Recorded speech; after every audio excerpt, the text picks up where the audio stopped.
আসসালামু আলাইকুম। লক্ষ লক্ষ লোক আজকে এখানে হাজির হয়েছে, পথে ঢেউয়ের মতো লোক আসছে। সারা বাংলাদেশ জুড়ে কোটি কোটি মানুষ আজকে এই মুহূর্তের জন্য অপেক্ষা করছে। তারা তাকিয়ে আছে হাদির কথা শোনার জন্য। আজকে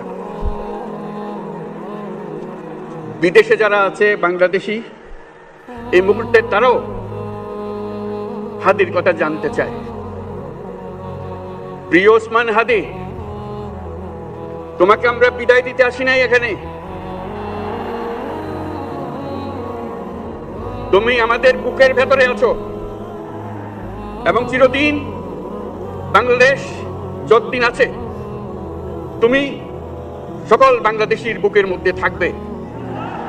এটা কেউ সরাতে পারবে না। আমরা আজকে তোমাকে প্রিয় হাদি বিদায় দিতে আসিনি। আমরা তোমার কাছে আমরা ওয়াদা করতে এসেছি।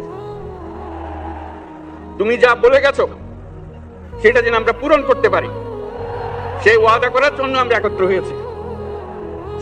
সেই ওয়াদা শুধু আমরা নয়, পুরুষানুক্রমে বাংলাদেশের সব মানুষ পূরণ করবে। সেই ওয়াদা করার জন্যই আমরা তোমার কাছে আজকে এসেছি, সবাই মিলে যে যেখানে আছে।